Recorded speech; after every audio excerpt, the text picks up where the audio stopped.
नमस्कार, आंगनबाड़ी से जुड़ी हुई 10 फटाफट खबरों में आप सभी का स्वागत है। आज तारीख है 24 नवंबर 2023, दिन शुक्रवार। चलिए देखते हैं आज की आंगनबाड़ी से जुड़ी हुई 10 महत्वपूर्ण खबरों को। खबरों की शुरुआत करने से पहले आपसे हमेशा की तरह एक छोटी सी रिक्वेस्ट है कि वीडियो को ज्यादा से ज्यादा लाइक और शेयर जरूर किया करिए। आपका लाइक, आपका कमेंट ही हमारा मोटिवेशन है वीडियो बनाने के लिए, तो वीडियो को प्लीज लाइक और शेयर जरूर करिएगा। उत्तर प्रदेश के अयोध्या से बड़ी खबर निकल के रही कि यूपी के अयोध्या में यूपी के मुख्यमंत्री योगी आदित्यनाथ ने आंगनबाड़ी केंद्रों में 3 से लेकर 6 वर्ष आयु के बच्चों के लिए हॉट कुक्ड मील योजना का शुभारंभ किया।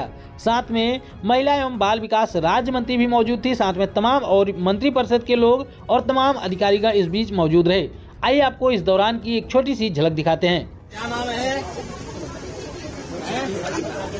क्या नाम है?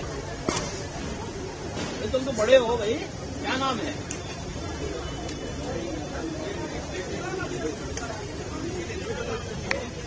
चलाओ चलाओ चलाओ चलाओ बच्चों।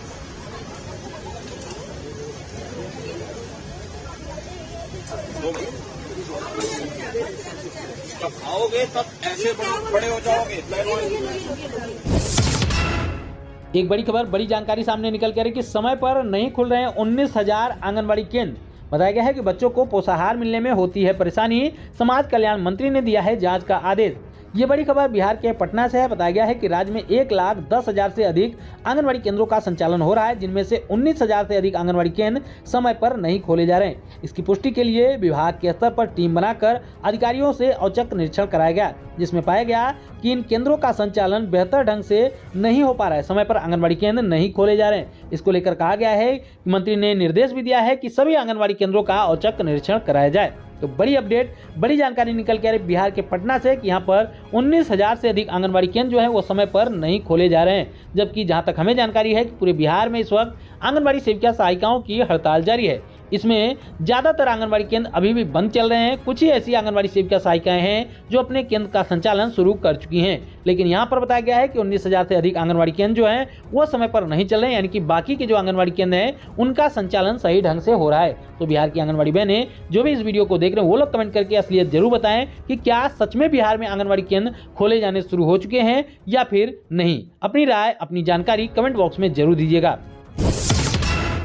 हरियाणा के रोहतक से बड़ी खबर निकल के सामने आ रही कि आंगनवाड़ी आशा मिड डे मील कर्मी 11 दिसंबर को दिल्ली के जंतर मंतर पर देंगे एक दिन का साझा धरना। आगे बताया गया है कि यह बात तो स्पष्ट हो चुकी है कि हरियाणा सरकार ने अभी हाल ही में जो फैसला लिया है उसमें प्रधानमंत्री द्वारा घोषित आंगनबाड़ी कार्यकर्ताओं के लिए 1,500 रुपये और सहायिकाओं के लिए 750 रुपये मासिक बढ़ोतरी की रकम देने का कोई जिक्र तक नहीं किया है। इसके आगे बताया गया कि साल 2018 में हुए समझौते के अनुसार कुशल श्रमिक का दर्जा और महंगाई भत्ता देने पर भी सहमति बनी थी, उससे भी सरकार ने किनारा कर लिया है।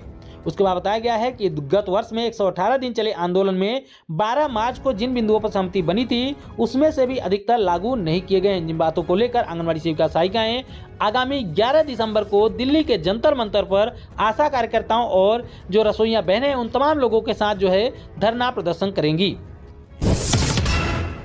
बिहार राज्य आंगनबाड़ी संयुक्त संघर्ष समिति के द्वारा एक महत्वपूर्ण लेटर 22/11/2023 को जारी किया गया है। यह लेटर लिखा गया है सेवा में मुख्य निर्वाचन पदाधिकारी बिहार पटना को।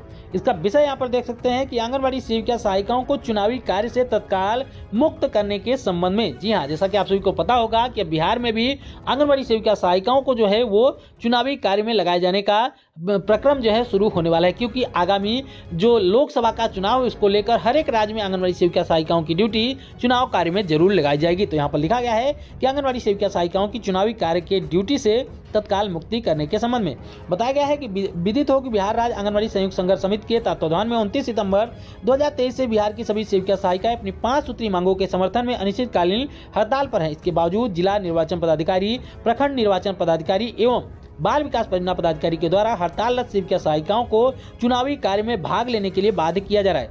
यह भी उल्लेखनीय है कि समाज कल्याण विभाग के द्वारा बार बार सभी विभागों और जिला पदाधिकारियों को यह निर्देश दिया जा चुका है कि सेविका सहायिकाओं को ICDS के निर्धारित कार्यों के अतिरिक्त अन्य कार्यों में न लगाया जाए। उसके बाद भी लगातार आंगनबाड़ी बहनों को सरकारी कर्मचारियों की तरह तमाम जो है विभागों के कार्य सौंपे जा रहे हैं। उसको लेकर यहाँ पर कहा गया है कि निर्वाचन आयोग का हम सम्मान करते हैं। सेविका सहायिकाएं निर्वाचन कार्यों में भी अपना सक्रिय सहभागिता देती रही हैं और आगे भी देती रहेंगी, लेकिन फिलहाल के लिए अभी संविधान प्रदत्त अधिकारों के तहत आंगनबाड़ी सेविका सहायिकाएं अपनी मांगों को लेकर हड़ताल पर हैं। अतः उपरोक्त तथ्यों के आलोक में आंगनबाड़ी सेविका सहायिकाओं को तत्काल चुनावी कार्यों से मुक्त करने में महान कृपा करें, महती कृपा की जाए। यानी कि यहाँ पर आंगनबाड़ी सेविका सहायिकाओं की ड्यूटी चुनावी कार्य में न लगाने को लेकर लेटर ये जो है लिखा गया है। महाराष्ट्र से बड़ी खबर निकल के सामने आ रही है कि आंगनबाड़ी बहनें यहां पर भी हड़ताल करने जा रही। जी हां, आगामी 4 दिसंबर से 2 लाख से अधिक आंगनबाड़ी सेविका सहायिकाएं महाराष्ट्र में हड़ताल करेंगी। अनिश्चितकालीन हड़ताल पर जाने का निर्णय ले लिया है। यानी कि बिहार की तर्ज पर महाराष्ट्र में भी आंगनबाड़ी सेविका सहायिकाएं अनिश्चितकालीन हड़ताल पर जाएंगी। यहाँ पर भी आंगनबाड़ी बहनों की जो मांगे हैं लगभग वही है कि उनकी जो लंबी पेंडिंग मांगे हुए हैं उनको भी पूरा किया जाए। इसके अलावा अच्छा मानदेय दिया जाए और सरकारी कर्मचारी का दर्जा दिया जाए। इन तमाम मांगों को लेकर 4 दिसंबर से महाराष्ट्र की सभी आंगनबाड़ी सेविका सहायिकाएं, लगभग 2 लाख से अधिक आंगनबाड़ी सेविका सहायिकाएं हड़ताल पर जाने वाली हैं।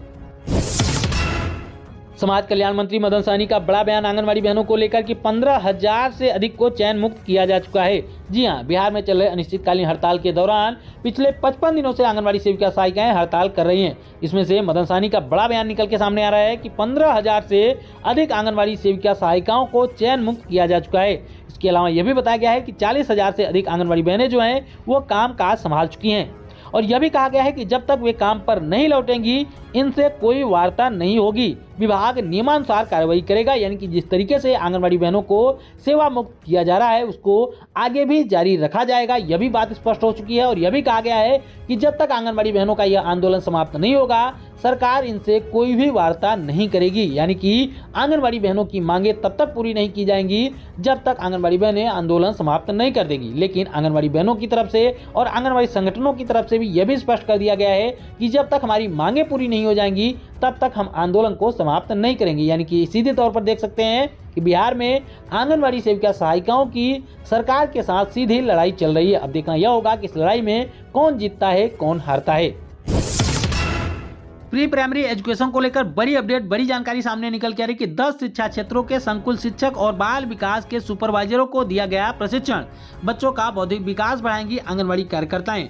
बलरामपुर की यह महत्वपूर्ण खबर है जहां पर बताया गया है कि आंगनबाड़ी केंद्रों में बच्चों के शारीरिक और बौद्धिक विकास के लिए आंगनबाड़ी कार्यकर्ताओं को प्रशिक्षित किया जाएगा। इसके लिए जिले के सभी 10 शिक्षा क्षेत्रों में 2-2 संकुल शिक्षक और बाल विकास एवं पुष्टाहार के सुपरवाइजरों को प्रशिक्षित किया गया। प्रशिक्षण प्राप्त करने के बाद संदर्भदाता अपने अपने क्षेत्र के आंगनबाड़ी कार्यकर्ताओं को प्रशिक्षण देंगे।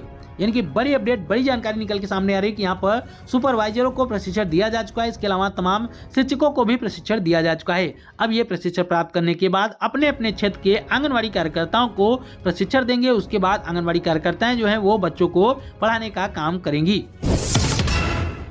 अखिल भारतीय आंगनबाड़ी कर्मचारी महासभा के द्वारा 23/11/2023 यानी कि कल के दिन एक महत्वपूर्ण लेटर जारी किया गया है। इस लेटर को हमारे पास निर्मला कुमारी बहन ने भेजा हुआ है। यहाँ पर देख सकते हैं जिला प्रोग्राम पदाधिकारी को यह लेटर लिखा गया है जिसका विषय देख सकते हैं कि अनिश्चितकालीन हड़ताल से वापस आने के संबंध में। यहाँ पर बताया गया है कि दिनांक 24 तारीख से जो है आंगनबाड़ी सेविका सहायिकाएं अपने काम पर वापस आ जाएंगी। यहाँ पर देख सकते हैं संचालन तिथि दिनांक 24/11/2023 से नियत रूप से की जाएगी। यानी कि एक और संगठन के द्वारा आंगनबाड़ी बहनों के हड़ताल को वापस लेने की महत्वपूर्ण जानकारी सामने निकल के आ रही है।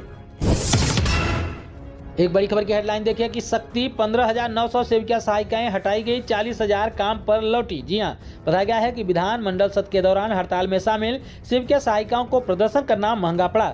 समाज कल्याण विभाग ने अब तक 15,900 सेविका सहायिकाओं को चयन मुक्त कर दिया है। वहीं पे जिलों में हड़ताल के कारण जिन आंगनबाड़ी केंद्रों का काम प्रभावित हो रहा है वहां की सेविका सहायिकाओं पर कार्रवाई करते हुए उन्हें तुरंत चयन मुक्त करने का निर्देश भी दिया गया है। यानी कि बताया गया है कि 15,000 से अधिक यानी कि 15,900 लगभग 16,000 आंगनबाड़ी सेविका सहायिकाओं को अब तक बिहार में चयन मुक्त किया जा चुका है और आगे भी यह कार्रवाई जारी रहेगी। जैसा कि आपने मंत्री जी का बयान भी सुना कि जब तक आंगनबाड़ी सेविका सहायिकाएं हड़ताल से वापस नहीं आ जाएंगी तब तक उनकी मांगों को लेकर कोई वार्ता नहीं की जाएगी और उनके ऊपर लगातार कार्रवाई होती रहेगी। लेकिन अगर इसी तरीके से होता रहा तो क्या पूरे बिहार की आंगनबाड़ी सेविका सहायिकाओं को सरकार चयन मुक्त कर देगी? और अगर ऐसा कर देगी तो सरकार की योजनाओं का क्या होगा? आंगनबाड़ी बहनों का तो ज्यादा कुछ नहीं होगा, आंगनबाड़ी बहनें कोई और भी काम काज कर लेंगी। जैसा कि हम बार बार आपसे कहते रहते हैं कि जो भी काम करेंगी उसमें भी 6,000 से ज्यादा ही कमा लेंगी। लेकिन सरकार का क्या होगा, सरकार की योजनाओं का क्या होगा, इस पर भी सरकार को विचार करना चाहिए। और तमाम बिहार के लाभार्थियों का क्या होगा, क्योंकि जब नई भर्ती भी कराई जाएगी उसमें भी समय लगेगा। और अगर इसी तरीके से आंगनबाड़ी बहनों के ऊपर अत्याचार होता रहा तो आगे इस भर्ती में कौन शामिल होना चाहेगा, यह भी एक बड़ा सवाल है। इसलिए सरकार को भी चयन मुक्ति से पहले 1000 बार सोचना चाहिए। ये थी दोस्तों अब तक की आंगनबाड़ी से जुड़ी हुई 10 महत्वपूर्ण खबरें। हम उम्मीद करते हैं कि हमारी आज की यह वीडियो आपके काम की रही होगी। वीडियो पसंद आई हो तो वीडियो को लाइक जरूर करें, अपनी जैसी आंगनबाड़ी बहनों के साथ इसको शेयर भी जरूर करें और आगे भी आंगनबाड़ी से जुड़ी हुई महत्वपूर्ण खबरों को पाने के लिए चैनल को जरूर सब्सक्राइब कर लें। फिर मिलेंगे अपनी नई वीडियो में कुछ और महत्वपूर्ण खबरों के साथ। तब तक के लिए नमस्कार, जय हिंद।